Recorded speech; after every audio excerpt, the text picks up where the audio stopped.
पहलगाम हमले के बाद भारत के प्रधानमंत्री नरेंद्र मोदी ने पाकिस्तान का पानी रोकने का जो दमदार ऐलान किया, उसकी मीडिया में खूब वाहवाही हो रही है। बीजेपी के समर्थक, चैनल और पत्रकार दिन रात मोदी की तारीफों के पुल भी बांध रहे हैं, जिससे वो अकेले ही देश की हर समस्या का हल कर रहे हो। लेकिन अब बीजेपी के अपने ही नेता मोदी और उनकी नीतियों पर सवाल भी उठाने लगे हैं। बाहर दुश्मन से लड़ने का दम बढ़ने वाले मोदी के लिए अब घर में ही बगावत के सुर सुनाई दे रहे हैं। बीजेपी के अपने ही नेताओं ने अब मोदी की नीतियों पर उंगली उठानी शुरू कर दी है। बाहर दुश्मनों को लाल आंखें दिखाने का दावा करने वाले मोदी के लिए अब अपने घर में ही सवालों का तूफान खड़ा हो गया है। दरअसल सुब्रमण्यम स्वामी ने फिर एक बार मोदी सरकार पर करारा तंज कसा है। वो फिर एक बार पहलगाम हमले को लेकर नरेंद्र मोदी पर उनकी पार्टी की नीतियों पर सवाल उठा रहे हैं। वो सीधे तौर पर नरेंद्र मोदी की सरकार में कैसे हमारे पड़ोसी देशों से, दुनिया के देशों से आपसी संबंध बिगड़ते जा रहे हैं, उसको लेकर सवाल उठा रहे हैं। वो खुलकर मोदी की कूटनीति को नाकाम भी बता रहे हैं, क्योंकि सुब्रमण्यम स्वामी ने ट्वीट करते हुए कहा है कि मीडिया पाकिस्तान को लेकर हमारा हौसला बढ़ाता है, लेकिन दो देश जिन्हें मोदी चापलूसी कर रहे हैं, जिनकी चीन और टर्की पाकिस्तान के साथ खड़े हैं। भारत अकेला पड़ गया है, हमारे साथ सिर्फ इजराइल है, लेकिन वो मोदी की वजह से नहीं है। जब तक मोदी प्रधानमंत्री है, हम पाकिस्तान से निपट नहीं सकते। हमें एक नए नेता की जरूरत है। देश में मीडिया नरेंद्र मोदी का डंका बजवा रहा है, नरेंद्र मोदी की तारीफें हो रही हैं, विदेश नीतियों को बढ़ा चढ़ाकर दिखाया जा रहा है। लेकिन बीजेपी खुद के जो नेता हैं, उनके सीनियर नेता जो है बीजेपी के, सुब्रमण्यम स्वामी, वो कह रहे हैं कि मीडिया भले ही पाकिस्तान को लेकर हमारा जोश बढ़ाए हुए है, लेकिन हकीकत यह है कि चीन और तुर्की, जिनके साथ मोदी दोस्ती का ढोल पीट रहे थे, पाकिस्तान के पाले में खड़े हैं।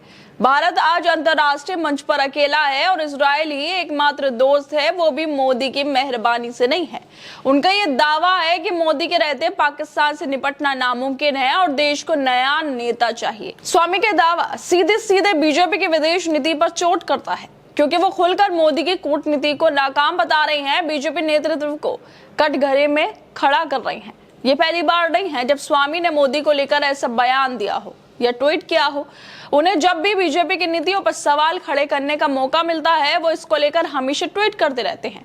इससे पहले भी स्वामी ने पहलगाम को लेकर ट्वीट किया था, क्योंकि नरेंद्र मोदी बिहार पहुंच रहे थे और जिन आतंकियों ने बेकसूर लोगों को मारा था और जिन लोगों ने साजिश रची थी, उनको कल्पना से बड़ी सजा देने की बात भी कर रहे थे। नरेंद्र मोदी ने बिहार में जाकर ये बात बोली, क्योंकि बिहार में चुनाव होने वाले हैं और प्रधानमंत्री चुनावी प्रचार भी कर रहे हैं। मोदी बिहार जाकर चुनावी रैली में पहलगाम हमले के आतंकवादियों को मिट्टी में मिलाने की बात कर रहे थे।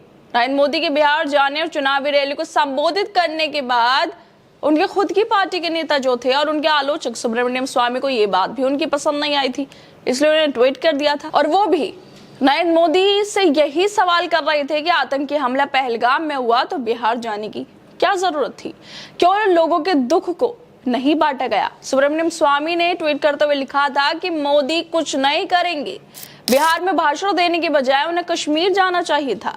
अब लोग निराश होकर घर लौट जाएंगे, मामला खत्म। मोदी कहेंगे कोई आया नहीं और सबको सुला देंगे।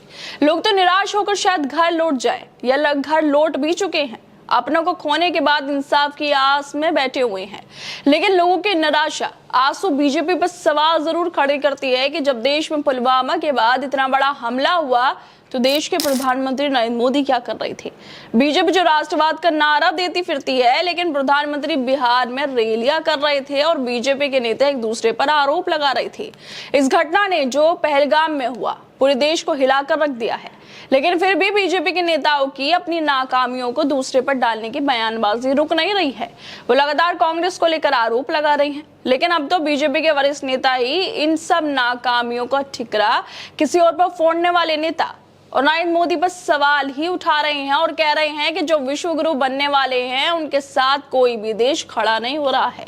मीडिया वाले मोदी की तारीफों के पुल बांध रहे हैं, नरेंद्र मोदी को बचाने की पूरी कोशिश भी कर रहे हैं, प्रोपेगेंडा फैला रहे हैं, लेकिन डंका पति के डंके की विदेशों में हवा निकल गई है। क्योंकि सुब्रमण्यम स्वामी के हिसाब से मोदी जिन देशों के साथ दोस्ती का ढोल पीटते हैं, अपना दोस्त बताते हैं, वो तो पाकिस्तान के साथ जाकर खड़े हो गए हैं, उससे कंधा मिला रहे हैं और भारत के साथ बस इजराइल है, वो भी नरेंद्र मोदी की वजह से नहीं है। खैर दोस्तों, आप लोगों को क्या लगता है, जिस तरह से स्वामी दावे कर रहे हैं, इन दावों में कितनी सच्चाई है? ये तो वक्त ही बताएगा, या फिर ये स्वामी की सिर्फ उनकी पुरानी जो आदत है वही है, जो हर मौके पर नरेंद्र मोदी को घेरने का कोई मौका नहीं छोड़ते हैं। उनके ये तंज बीजेपी के लिए सरदर्द तो बन ही गया है, लेकिन सवाल ये है, क्या उनकी बातें पार्टी में कोई बड़ा उलटफेर कर पाएंगी या फिर ये सिर्फ सोशल मीडिया पर हंगामा मचाकर रह जाएंगी? आप लोगों को क्या लगता है स्वामी के इस ट्वीट को लेकर, जो फिर एक बार पहलगाम हमले को लेकर नरेंद्र मोदी पर कर रहे हैं? हमें अपनी राय जरूर दें और बाकी तमाम खबरों को देखने के लिए जुड़े रहिए हमारे साथ।